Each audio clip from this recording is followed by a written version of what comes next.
레위기 강의 67번째 시간입니다.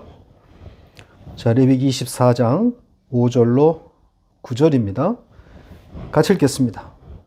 너는 고운 가루를 가져다가 떡 12개를 굽되 각 덩이를 10분의 2 에바로 하여 여호와 앞 순결한 상 위에 두 줄로 한 줄에 6씩 진설하고 너는 또 정결한 유향을 그 각 줄 위에 두어 기념물로 여호와께 화제를 삼을 것이며 안식일마다 이 떡을 여호와 앞에 항상 진설할지니 이는 이스라엘 자손을 위한 것이요 영원한 언약이니라. 이 떡은 아론과 그의 자손에게 돌리고 그들은 그것을 거룩한 곳에서 먹을지니 이는 여호와의 화제 중 그에게 돌리는 것으로서 지극히 거룩함이니라. 이는 영원한 규례니라. 아멘. 2002년 마지막 설교가 되겠네요. 또 마침 이번 주는 성탄 주간이기도 합니다. 성탄절이 마지막 일요일인 거죠. 따라서 신정도 또 일요일입니다. 아마 교회들도 온통 이 절기 지키느라 정신없을 겁니다. 교회 절기가 돌아왔으니 우리도 가만히 있을 수는 없겠지요. 사도 바울의 이 절기에 대한 직격적인 도발을 한번 보시죠. 자, 갈라디아서 4장 9절로 11절 같이 읽겠습니다. 이제는 너희가 하나님을 알 뿐 아니라 더욱이 하나님이 아신 바 되었거늘 어찌하여 다시 약하고 천박한 초등학문으로 돌아가서 다시 그들에게 종노릇하려 하느냐? 너희가 날과 달과 절기와 해를 삼가 지키니 내가 너희를 위하여 수고한 것이 헛될까 두려워하노라. 자, 지금 교회들이 지키는 성탄절이 여기서 말하고 있는 절기에 해당됩니까? 안 됩니까? 천박한 것, 거지 같은 것. 자, 사도 바울이 이렇게 말한 이 절기 지키기 맞는 거죠. 그러니 이 성탄절이나 부활절 같은 것은 없어져야 맞는 겁니다. 저는 이 교회들이 이 절기들을 없애지 않는 한 복음에 접근하기 어렵다고 생각하는 사람입니다. 율법주의에 묶여있기 때문입니다. 이 절기를 없애지 않는 한 정말 구원이 있는 교회인가 의문을 지울 수가 없습니다. 뭘 절기 지키는 것 가지고 그렇게 극단적으로 말하는가 반문하실 수 있겠지만 저는 복음과 다 연결된 문제라고 생각합니다. 복음을 제대로 알았다면 절기를 지킬 수 없는 거죠. 자, 이런 절기들을 복음을 알게 되면 지워나가게 돼 있단 말입니다. 그 절기에 대한 교회의 태도는 곧 복음에 대한 이해와 비례되는 겁니다. 절기 없는 교회, 오직 예수만 기념하는 교회, 그것이 사도 바울의 도전이었고 또 저의 도전이기도 합니다. 자, 2022년 마지막 설교가 성찬을 설명하는 내용이 되겠습니다. 회막에 대한 두 번째 주제가 성소 안에 떡이라 그랬죠. 지난주는 불에 대한 이야기였고요. 그러니까 성소의 그 불에 대해서 이해가 되었다면 떡 이야기는 더할 나위 없이 아주 쉬운, 이해하기 쉬운 내용이 될 겁니다. 자, 그 떡에 대한 이야기를 시작해 보겠습니다. 이 회막의 떡은 성소의 오른쪽에 놓입니다. 왼쪽은 불, 오른쪽은 떡이지요. 떡을 올려놓는 그 떡상이 있는데 그 테이블 위에 두 줄로 각각 6개씩 떡을 올립니다. 자, 그런데 이 떡의 양이 엄청납니다. 한 덩이가 10분의 2 에바라고 하니까 약 4.5kg, 4.5리터가 되는 분량입니다. 이제 반죽해서 구워야 하니까 정말 얼마만한 떡이 나올까요? 자, 그런 떡덩이 12개가 이 떡상 위에 올려지게 되는 겁니다. 자, 이 그림만 보면 우리의 제사상하고 똑같지 않습니까? 뭐 고사떡 올려놓은 것과 별반 다르지 않습니다. 거기에 향까지 피우는 것이니까 딱 제사상 그림입니다. 자, 이 떡 12덩이, 이것을 올리라고 한 이유가 뭘까요? 그 목적이 뭘까요? 여기 12, 12가 등장하니까 대뜸 이스라엘의 12지파, 이렇게 가기 쉽습니다. 그러니까 하나님의 백성, 즉 구원받은 하나님의 백성들을 상징한다고 보는 거죠. 그러나 그렇게 보는 것은 너무 평범하고 빈약한 해석입니다. 왜냐하면 그런 이야기가 아니라는 증거들이 너무 많이 열거되어 있기 때문입니다. 그렇게 읽지 말라는 주문이 너무 많아요. 우선 8절이 결정적인 내용입니다. 다시 보시죠. 자, 지금 이 말씀에 의하면 이 떡들은 이스라엘 자손을 위한 것이고, 나아가 그것이 영원한 언약이라고까지 말하고 있지 않습니까? 그래서 이 12덩이의 떡은 이스라엘로 볼 수가 없다는 겁니다. 그러니까 이스라엘이 받아 먹어야 할 떡이란 말이죠. 그러니까 이 12덩이의 떡은 이스라엘의 12지파를 상징하는 것이 아니라 하나님의 백성이 받아 먹게 될 바로 예수인 거죠. 생명의 떡이신 예수 그리스도인 겁니다. 자, 마태복음 26장 26절 같이 읽겠습니다. 그들이 먹을 때에 예수께서 떡을 가지사 축복하시고 떼어 제자들에게 주시며 이르시되 받아서 먹으라, 이것은 내 몸이니라 하시고, 당신을 떡에 비유해서 당신의 그 죽음의 의미, 즉 십자가의 의미를 말씀하고 있지 않습니까?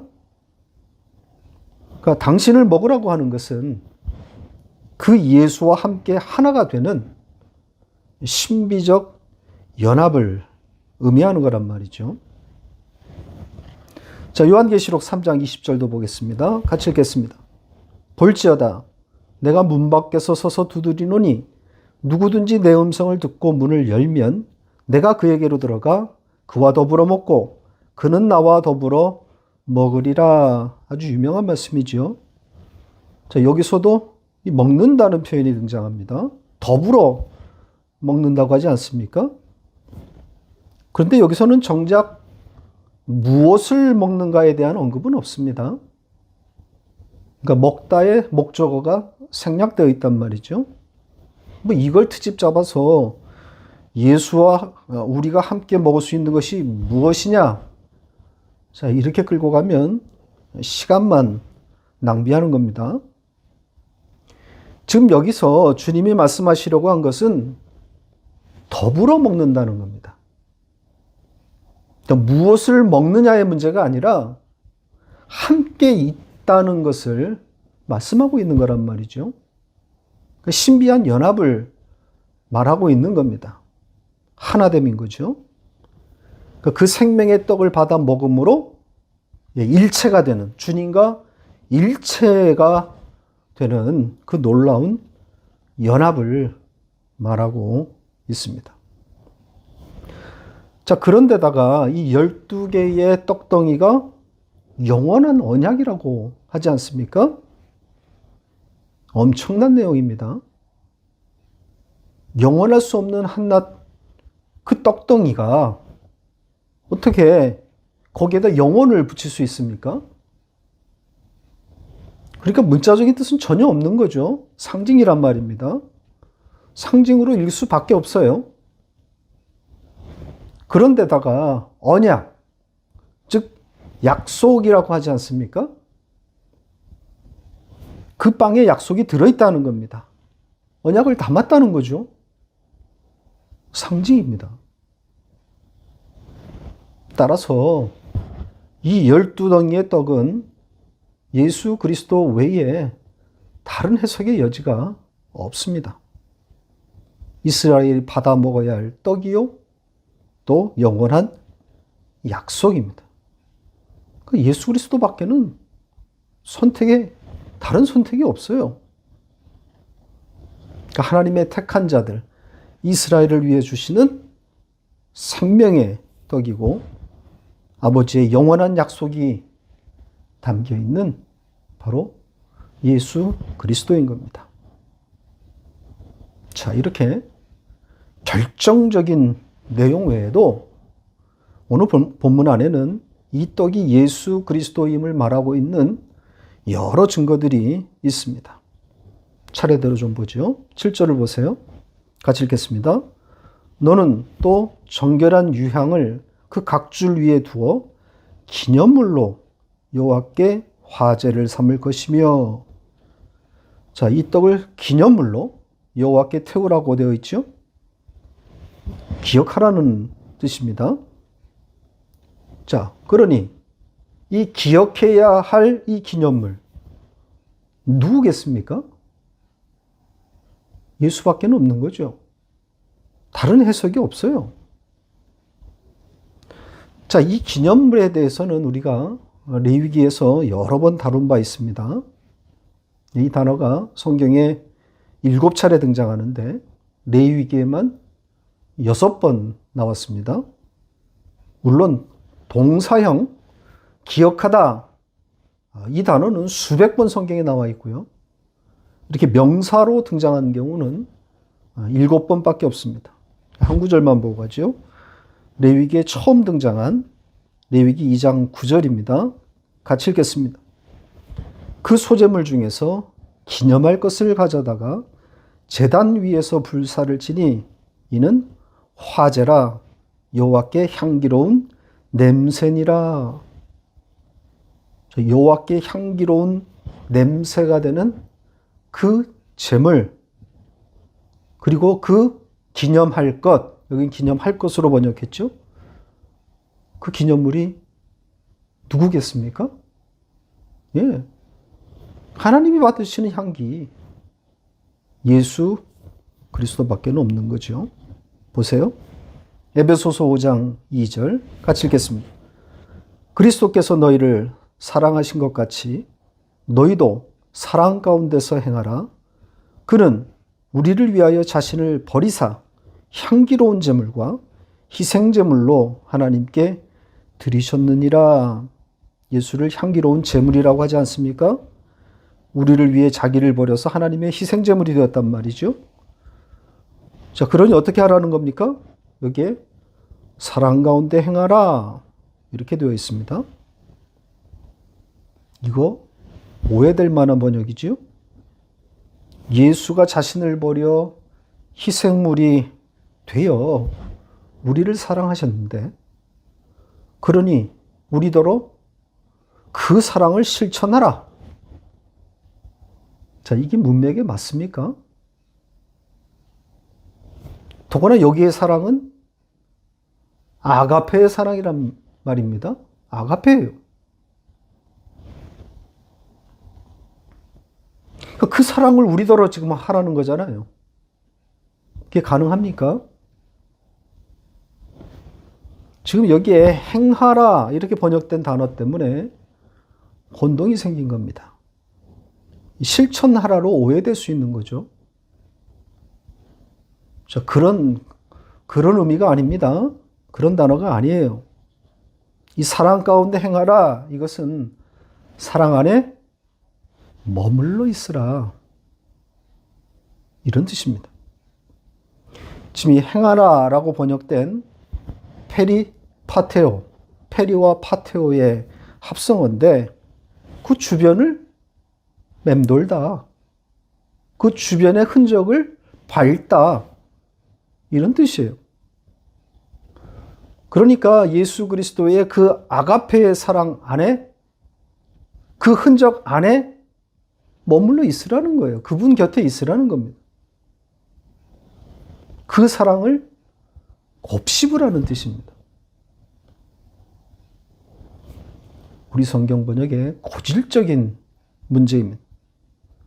뭐든지 실천과 교훈으로 몰아가고 있단 말이죠.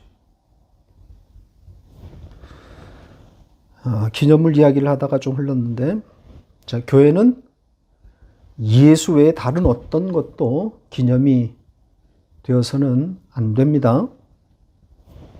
역사적으로 볼 때 교회들이 끊임없이 예수 외의 기념물들을 만들어 왔습니다. 자기들의 이름을 새겨넣는데 혈안이 되었단 말이죠. 그러니까 이름을 새겨준다고 하는 그 말에 현혹돼서 얼마나 많이 교회로부터 뜯겨왔습니까? 자기 이름을 남겨주겠다고만 하면 다 넘어가게 돼 있는 것이 선악과를 따먹은 그런 인간의 죄성이란 말이죠. 여러분 기억 속에 남아있는 이 교회의 성탄절, 어떠했습니까? 어떤 기억들이 있습니까? 어린 자녀들의 재롱잔치나 칸타타나 성극 공연, 그런 것 아니겠습니까? 예수 기념이 되던가요? 공연과 노래에 예수의 탄생의 내용이 담긴 것처럼 보이지만 정작 주인공은 누굽니까? 다 자기가 기념되었던 것 아닙니까? 여러분의 기억 속에 그때 출연했던 그 자기 모습만 남아있는 거 아니겠어요? 장기자랑이었단 말입니다. 그러니까 하나님은 이런 인간들의 죄성을 속속들이 아시는 분이기 때문에, 전지하신 하나님이기 때문에 절기를 허락하지 않은 겁니다. 특히 예수와 관련해서는 어떤 날도 역사 가운데 남기지 않았습니다. 태어난 날도 죽은 날도 아무도 모르게 감추었단 말이죠. 인간들이 그 날을 빙자해서 예수의 이름을 들먹거리며 자기들의 기념일로 바꾸어 놓을 것을 아셨기 때문인 거죠. 이런 기독교적 축제들 다 없애야 합니다. 예수가 기념물이 되지 않아요. 자, 그 다음 내용으로 가죠. 8절은 이미 앞에서 다루었고 9절로 갑니다. 자, 이 12개의 떡덩이를 어떻게 하라고 합니까? 유향을 그 떡에 올려서 화제가 되게 한 후에 제사장들의 음식이 되게 하라는 거죠. 그러니까 아론과 그의 자손들에게 돌리고 거룩한 곳에서 그것을 먹으라고 합니다. 그러니까 하나님이 받아 먹어야 할 떡인 거죠. 예수라는 것이 너무 명백한 거란 말이죠.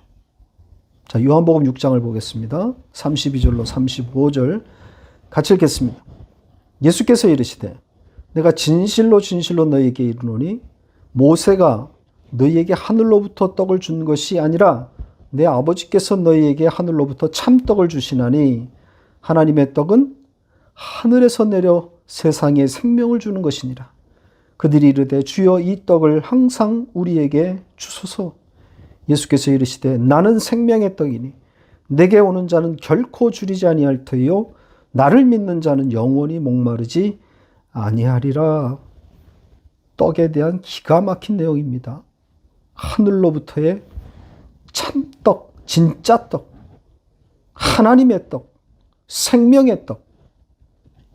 예수께서 당신 자신을 이렇게 표현하셨단 말이죠. 뭘 이야기하고 있는 겁니까? 정말 예수를 뜯어 먹으라는 겁니까? 당신이 죽음을 지금 말하고 있는 거잖아요. 죽음을 담았단 말입니다. 그러니까 십자가의 의미를 이 떡에 비유한 것이란 말이죠. 당신의 희생을 통해서 아버지의 백성들이 살아날 것을 비유적으로 표현한 것입니다. 자, 이 말씀이 나왔으니까 조금 다른 이야기를 좀 첨가하겠습니다. 지난주에 잠깐 언급했던 것인데 오늘 조금 전에 읽은 그 말씀에 내가 진실로 진실로 너희에게 이르노니 이런 표현이 등장합니다. 사실 이 표현은 어마무시한 표현입니다. 예수께서 정말 즐겨 그리고 자주 사용하신 표현인데요. 우리 성경은 진실로 진실로 내가 말한다 이렇게 번역했습니다. 초락이 그지없는 번역입니다. 원뜻의 무게를 10분의 1 아니 100분의 1도 담지 못한 그런 번역입니다. 진실로 말했다? 진짜로 말했다? 뭐 힘주어서 말한다? 이 정도인데 그 정도의 말이 아닙니다. 지금 여기에 이 진실로라고 번역된 이 단어가 아멘입니다. 이 아멘이란 단어를 진실이다, 진실로 이렇게 번역한 거죠. 담을 만한 적당한 단어가 없으면 그냥 아멘으로 번역했어야 되는 겁니다. 이 아멘이라는 단어가 어떨 때 사용되었습니까? 모세나 선지자들을 통해서 하나님의 말씀이 전해지면 회중이 그 말씀에 화답해서 아멘으로 받는 거 아닙니까? 내가 그렇게 하겠습니다. 그 말씀대로 제가 할 겁니다. 이런 뜻입니까? 아니죠. 그 말씀대로 이루어질 것입니다. 왜냐하면 그것은 하나님의 말씀이기 때문입니다. 이런 의미인 거죠. 그러니까 이 아멘은 말씀에 대한 동의나 혹은 자신의 의지나 결심을 담고 있는 것이 아니라 하나님의 말씀에 대한 신뢰를 담고 있는 신앙 고백 같은 거예요. 그러니까 자신의 뜻과 자신의 의지와는 상관없이 하나님의 말씀이니 그대로 이루어질 겁니다. 그런 의미예요. 자, 그런데 더 놀라운 것은 이 아멘이라는 단어가 문장의 앞에, 초입에 등장했다는 겁니다. 이 아멘이 말의 처음을 시작하는 경우가 없어요. 문장이 처음에 나올 수가 없습니다. 아멘은 언제나 문장의 끝에 나오는 단어예요. 하나님의 말씀이 선포되고 나면 맨 마지막에 아멘으로 끝나는 거란 말이죠. 그래서 어느 누구도 아멘으로 말을 시작한 사람이 없어요. 그런데 예수가 등장해서 아멘으로 말을 시작한단 말이죠. 내가 아멘으로 너희에게 말한다? 충격인 거죠. 이스라엘 사람들에게 이건 경험하지 못했던 문화적인 또 정신적인 종교적인 패닉이란 말입니다. 신성 모독이 되는 거죠. 그러니까 아멘으로 말을 시작한 것을 본 적이 없는데 도대체 이 사람이 누구간데 아멘으로 말을 시작한단 말인가? 죽어 마땅한 신성 모독인 거죠. 이것은 마치 의도적으로 안식일에 병자를 예수께서 고치신 것과 같은 맥락입니다. 일부러 안식일을 파괴한 거 아닙니까? 적어도 유대인들에게는 파괴로 보인단 말이죠. 굉장한 도발입니다. 그러니까 스스로 자신을 죽음으로 내몰고 있는 거예요. 그것처럼 이 아멘으로 말을 시작하는 것도 불경한 일이지요. 그 누구도 아멘을 문장 초입에 두지 않았습니다.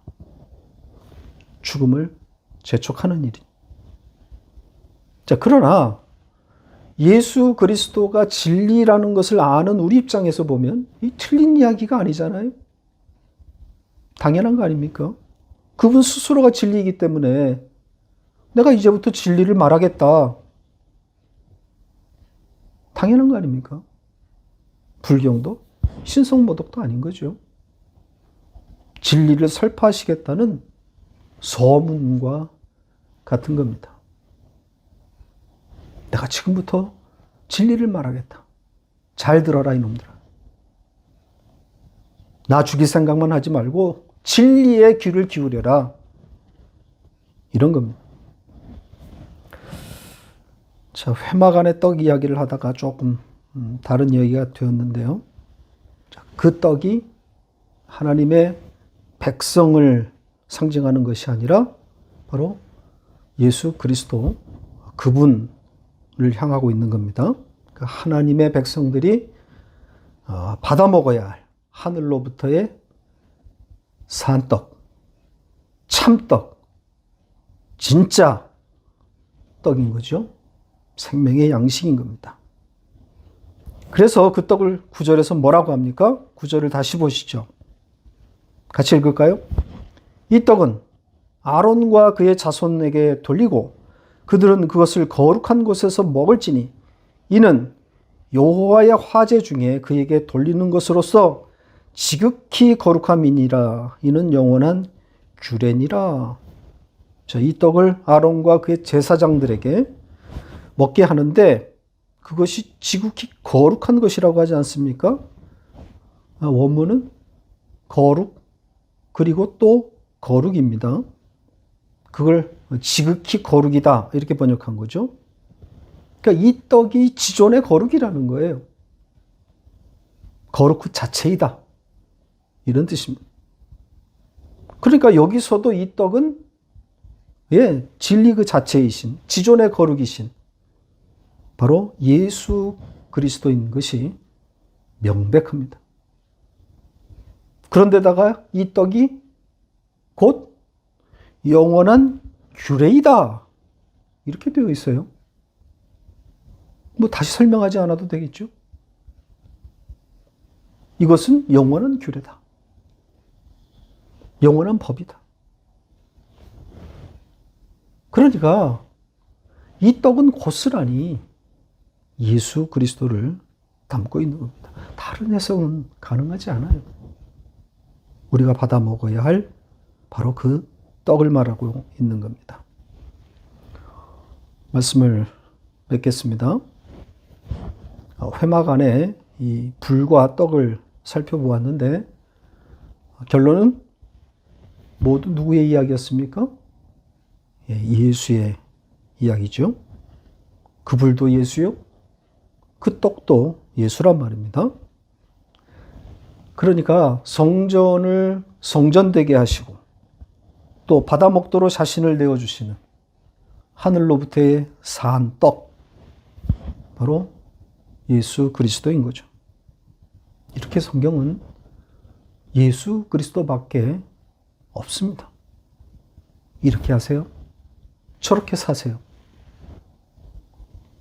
하나님의 이름을 들먹거리면서 적용이라는 이름으로 삶의 적용이라고 하는 그럴듯한 포장을 씌워서 성경을 교훈으로 둔갑시키는 것은 죄악입니다. 기독교의 도덕화, 도덕 종교가 되어버렸단 말이죠.